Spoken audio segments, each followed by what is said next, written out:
Mes amis poissons, bonjour et bienvenue sur la chaîne Tarot à merveille. Pour votre tirage général, ceux qui me découvrent, soyez les bienvenus. Il existe une carte de votre vie, pas une carte que quelqu'un a dessinée pour vous, une carte que vous dessinez vous-même, jour après jour, sans le savoir. Chaque décision est un trait, chaque rencontre est un point, chaque épreuve est un relief. Et cette carte, si vous pouviez la voir d'en haut, si vous pouviez prendre suffisamment de recul pour embrasser l'ensemble au lieu de fixer le détail du jour, cette carte révélerait quelque chose de stupéfiant, un motif, un dessin cohérent, une direction que vous suivez depuis le début sans jamais l'avoir choisie consciemment. Aujourd'hui, le destin vous tend cette vue d'en haut. Et ce que vous allez voir va tout changer. Pas de la manière dramatique que ce mot suggère habituellement, pas un bouleversement extérieur, un recadrage intérieur, le genre de changement qui ne fait aucun bruit, mais qui modifie la manière dont vous respirez, la manière dont vous marchez, la manière dont vous vous endormez le soir et vous réveillez le matin. Le genre de changement après lequel rien ne sera plus exactement pareil, même si tout en surface semble identique. Commençons par le premier point sur la carte. Il se situe dans votre passé lointain, un moment que vous considérez probablement comme banal ou malheureux, un moment dont vous ne parlez jamais parce qu'il vous semble insignifiant ou parce qu'il vous fait encore mal. Ce moment, c'est la première fois où vous avez senti que vous ne rentriez pas dans le moule. Pas de manière spectaculaire, de manière subtile, un décalage entre ce que vous ressentiez et ce que les autres semblaient ressentir. Un écart entre votre perception du monde et celle qui était considérée comme normale. Peut être que c'était à l'école, quand une question qui passionnait tout le monde vous laissait indifférent, tandis qu'un détail que personne ne remarquait captait toute votre attention. Peut être que c'était dans votre famille, quand vous perceviez des tensions que les adultes faisaient semblant de ne pas voir.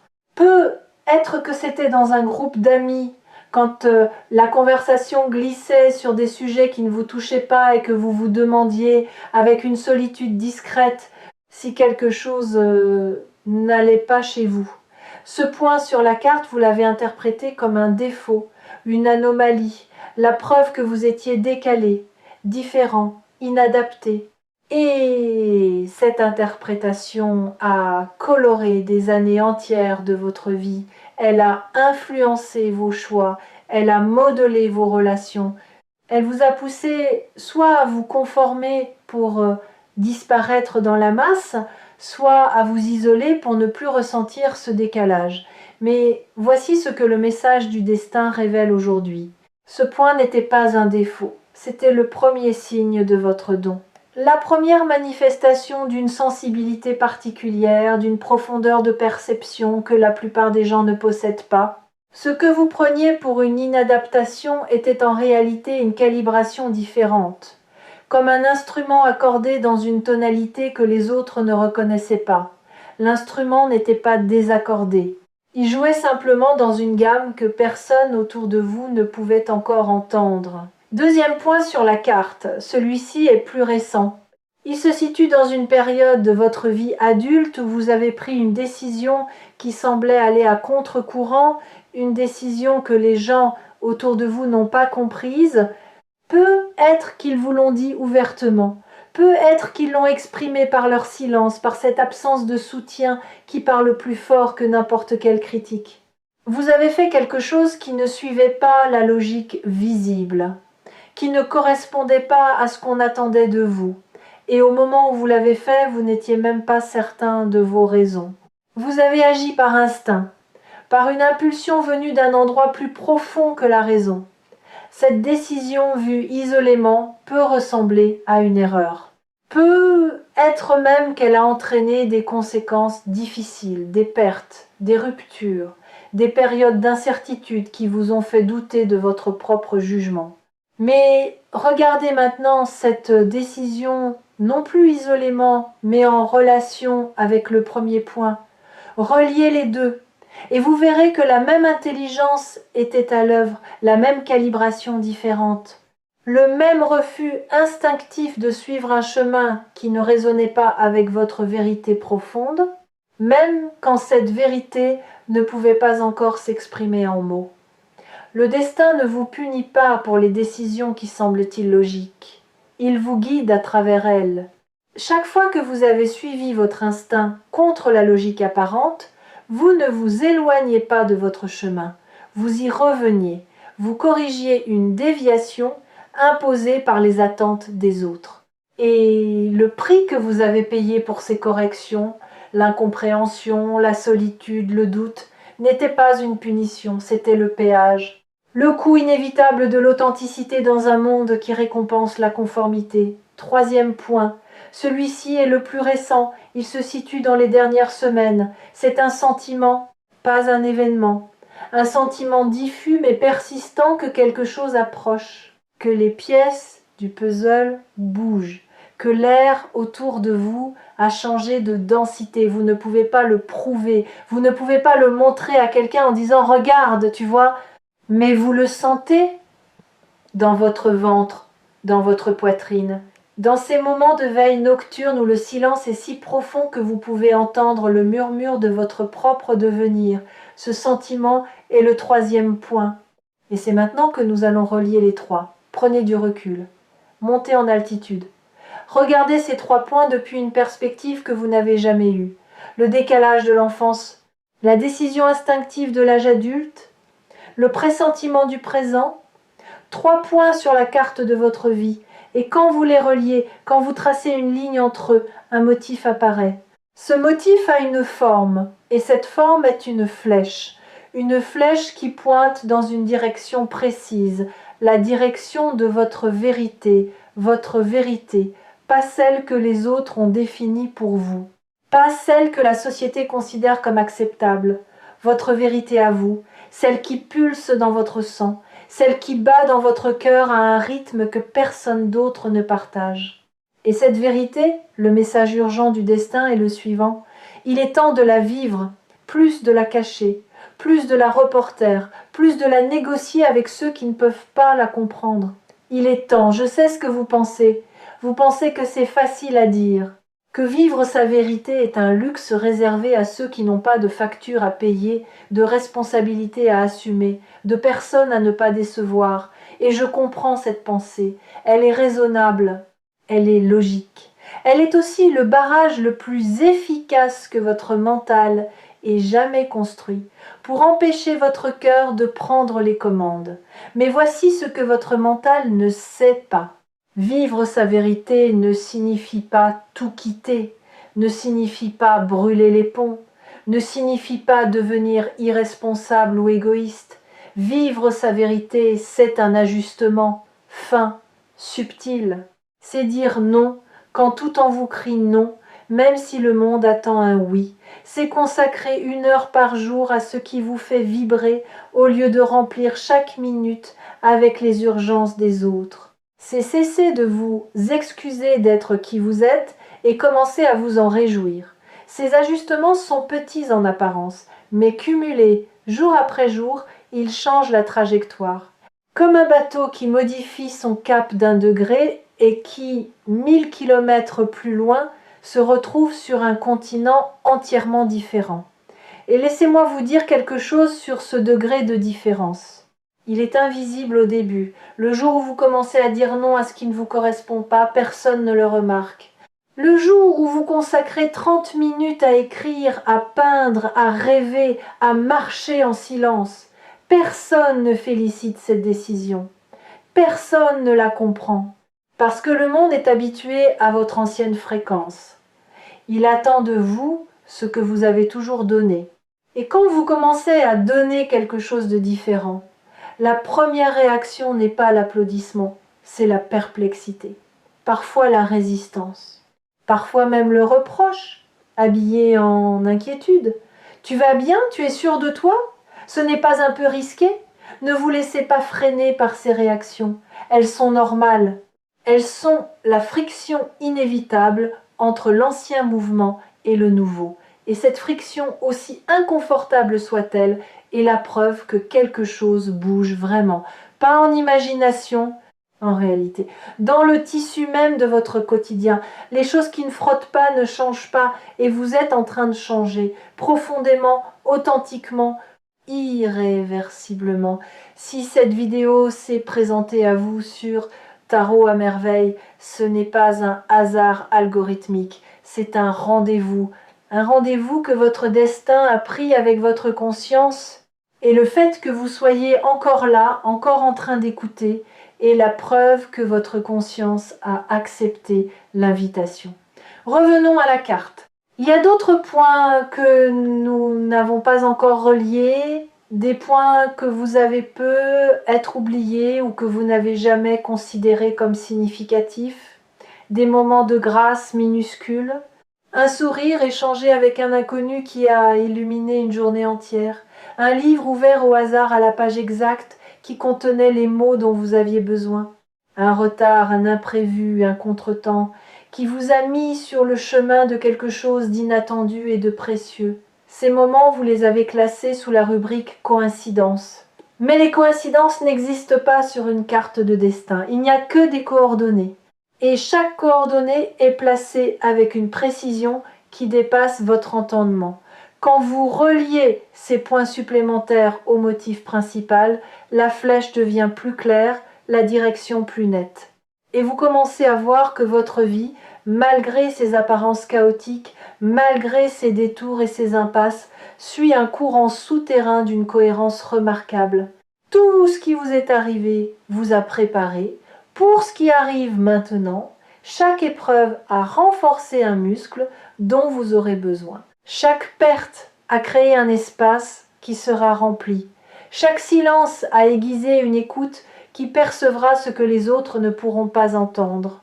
Parlons maintenant de ce que cette vérité implique concrètement. Car la vérité sans incarnation reste un concept. Un beau concept, certes, mais un concept inopérant. La vérité doit descendre du ciel des idées jusque dans la terre du quotidien pour devenir transformatrice. Concrètement, voici ce qui va se passer. Vous allez commencer à sentir une intolérance nouvelle, pas de l'agressivité, une intolérance douce mais ferme envers tout ce qui sonne faux dans votre vie. Les conversations superficielles qui vous laissaient indifférent vont commencer à vous peser. Les compromis que vous acceptiez par habitude vont devenir inconfortables. Les silences que vous gardiez par politesse vont gratter comme un vêtement trop serré. Cette intolérance n'est pas un signe de dureté, c'est un signe de calibration. Votre instrument intérieur est en train de s'accorder sur sa fréquence naturelle et tout ce qui vibre à une fréquence différente va commencer à produire une dissonance que vous ne pourrez plus ignorer. Et c'est dans cette dissonance que le changement va naître. Parce que la dissonance force le choix. Elle vous met face à des décisions que vous reportiez. Elle vous oblige à regarder ce que vous évitiez. Elle rend impossible le statu quo confortable dans lequel vous vous étiez installé. Et quand le statu quo devient impossible, le mouvement devient inévitable. Je veux préciser quelque chose d'important sur cette intolérance nouvelle. Elle ne vous rend pas difficile. Elle ne vous rend pas exigeant au mauvais sens du terme. Elle vous rend honnête. Et l'honnêteté, dans un monde habitué au compromis permanent, est souvent mal interprétée. Les gens qui vivent dans le compromis voient l'honnêteté comme de la rigidité, comme de l'intransigeance, comme un refus de s'adapter. Mais il y a une différence fondamentale entre la flexibilité et la trahison de soi. La flexibilité, c'est ajuster la forme sans perdre la substance. La trahison de soi, c'est abandonner la substance pour préserver la forme. Et ce que vous refuserez désormais, ce n'est pas de vous adapter, c'est de vous trahir. Les gens qui vous aiment pour ce que vous êtes resteront. Ils respecteront vos nouvelles frontières. Ils s'ajusteront à votre fréquence plus claire. Et ceux qui ne restent pas n'aimaient pas vous. Ils aimaient la version de vous qui ne les dérangeait pas, la version commode, la version silencieuse. la version qui servait leurs besoins sans jamais exprimer les siens. Le départ de ces personnes ne sera pas une perte, ce sera un nettoyage. Et chaque place libérée sera remplie par quelqu'un qui résonne avec votre vérité plutôt qu'avec votre masque. Ce mouvement, vous ne le ferez pas seul. Le destin, cette intelligence mystérieuse qui dessine la carte, va placer sur votre route des alliés, pas nécessairement des alliés évidents, pas des sauveurs qui arrivent avec des solutions toutes faites, des alliés subtils, une phrase entendue au bon moment dans une conversation qui ne vous était pas destinée, un regard posé sur vous par quelqu'un qui, sans le savoir, vous donne la confirmation dont vous aviez besoin. Une opportunité qui se présente exactement quand vous êtes prêt à la saisir, pas une minute avant, pas une minute après. Soyez attentifs à ces alliés. Ils ne portent pas de pancarte, ils se fondent dans le quotidien. Ils ressemblent à des hasards, mais sur la carte de votre destin, ils sont des balises. Des repères lumineux placés le long du chemin pour vous confirmer que vous êtes dans la bonne direction. Vous avez être déjà rencontré l'un de ces alliés récemment. Quelqu'un qui a dit exactement ce que vous aviez besoin d'entendre, sans même savoir qu'il le disait. Quelqu'un dont le parcours a résonné avec le vôtre d'une manière inexplicable. Quelqu'un dont la simple présence dans votre vie vous a rappelé que vous n'étiez pas fou de ressentir ce que vous ressentez, que votre décalage n'était pas un défaut mais un atout, que votre manière différente de voir le monde n'était pas une erreur de fabrication mais une spécialisation rare que peu de gens possèdent. Gardez ces personnes près de vous, pas de manière possessive, de manière consciente, reconnaissez-les pour ce qu'elles sont, des confirmations vivantes que votre chemin est réel, que votre vérité est valide, que la direction indiquée par la flèche sur votre carte mène quelque part. Quelque part qui vaut chaque pas inconfortable, chaque moment de doute, chaque nuit passée à se demander si tout cela a un sens. Quelque chose que je dois vous dire maintenant concerne la peur. Parce que la peur est là. Elle est toujours là quand le destin frappe à la porte.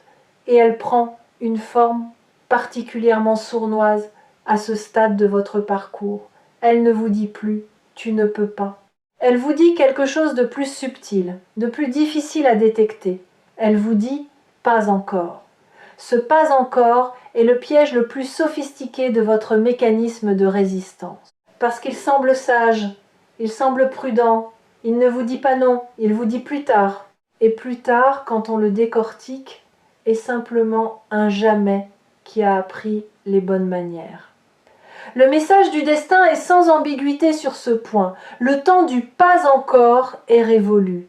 Non pas parce que les conditions extérieures sont devenues parfaites, elles ne le seront jamais, mais parce que les conditions intérieures ont atteint leur point de maturité. Vous avez assez appris, assez souffert, assez attendu, assez douté, l'arbre a assez poussé sous terre, il est temps qu'il perce la surface, et quand un arbre perce la surface, il ne demande pas la permission au sol. Il ne s'excuse pas de déplacer la terre, il pousse, avec la force tranquille de ce qui est devenu trop grand pour rester contenu. Les messages partagés ici sur Tarot à merveille portent souvent cette tension entre la patience et l'urgence, entre le respect du timing et le refus de la procrastination. Et aujourd'hui, la balance penche clairement du côté de l'action, pas l'action frénétique, l'action alignée, l'action qui naît du silence intérieur plutôt que du bruit extérieur, l'action qui ne cherche pas à prouver quoi que ce soit à qui que ce soit, mais qui répond à un appel si profond qu'y résister devient plus douloureux que d'y répondre. Il y a un aspect du message du destin que je n'ai pas encore abordé. Le plus intime peut être. Il concerne le rapport que vous entretenez avec le temps. Vous avez le sentiment d'avoir perdu du temps, des années, peut être des décennies, des périodes entières de votre vie que vous considérez comme gaspillées, des choix que vous regrettez, des chemins que vous auriez dû emprunter mais que vous avez évités. Et ce regret est un poids que vous portez en silence, sans en parler, parce que le passé ne se change pas et que se plaindre ne sert à rien. Le message du destin a une réponse à ce regret. Et cette réponse va peut-être vous surprendre. Rien n'a été perdu, pas une minute, pas une heure, pas une année. Le temps que vous considérez comme gaspillé était en réalité du temps d'incubation. Comme la terre en hiver, qui semble morte alors qu'elle travaille dans l'invisible, préparant les conditions du prochain printemps. Vos années de doute étaient du temps de maturation. Vos années d'errance étaient du temps d'exploration. Vos années de stagnation apparente étaient du temps de consolidation, pendant lequel vos fondations intérieures se renforçaient en silence pour supporter le poids de ce qui vient. Il y a une image que j'aimerais partager avec vous. Imaginez un archer qui bande son arc. Plus il tire la corde vers l'arrière, plus la tension est forte, plus l'attente est longue, plus le bras tremble. Et pour un observateur qui ne comprendrait pas le tir à l'arc, ce mouvement vers l'arrière ressemblerait à un recul, à une régression. Pourquoi recules-tu alors que ta cible est devant? Mais l'archer sait. Il sait que l'attention est nécessaire, que le recul apparent est la condition de la propulsion, que plus la corde est tirée, plus la flèche ira loin.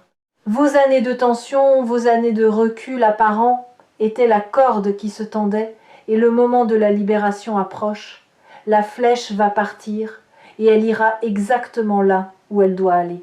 Pas où vous l'aviez planifié, où votre destin l'a visé, rien n'est perdu, tout est investi, et le retour sur investissement arrive maintenant, pas sous la forme que vous attendiez, sous une forme meilleure, plus adaptée, plus juste, plus profondément alignée avec la personne que toutes ces années ont façonnée. Regardez votre carte une dernière fois, voyez tous les points, tous les traits, tous les reliefs, les montagnes que vous avez escaladées, les vallées que vous avez traversées, les rivières que vous avez remontées à contre-courant, et voyez la flèche, la direction, ce vers quoi tout converge. Ce vers quoi tout converge, c'est un point que vous n'avez pas encore atteint, un point qui se situe juste devant vous, si proche que vous pourriez presque le toucher.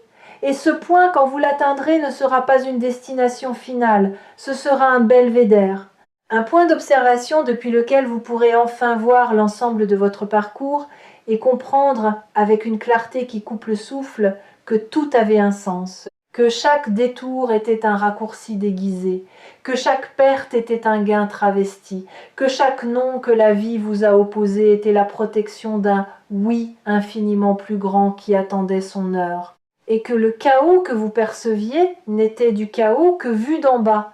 Vu d'en haut depuis ce belvédère, c'est un chef-d'œuvre, votre chef-d'œuvre, peint avec des couleurs que vous n'auriez jamais choisies, mais qui ensemble créent une harmonie que vous n'auriez jamais pu imaginer. Cette heure est venue, le destin ne demande pas grand-chose, il ne demande pas que vous soyez courageux, il sait que vous l'êtes déjà, chaque jour, dans des gestes que personne ne voit. Il ne demande pas que vous soyez prêt. Personne n'est jamais prêt pour ce qui le dépasse. Il demande simplement que vous soyez disponible, que vous disiez, avec la voix tremblante de celui qui ne comprend pas tout, mais qui fait confiance quand même, « D'accord, j'écoute, je suis là, montre-moi. » Et le destin montrera, pas avec des feux d'artifice, avec des évidences si simples, si lumineuses, si indiscutablement vraies que vous vous demanderez comment vous avez pu les manquer pendant toutes ces années.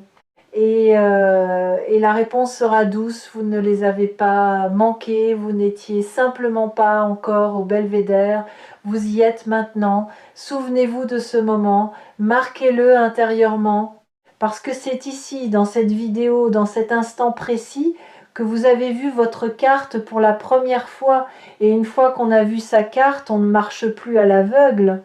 On marche avec la certitude de celui qui sait d'où il vient, qui comprend où il est et qui sent, avec chaque fibre de son être, vers où il se dirige. La vérité dont parle le titre n'est pas une vérité que je vous apporte. C'est une vérité qui était déjà en vous et qui attendait que vous descendiez assez profondément en vous-même pour la trouver.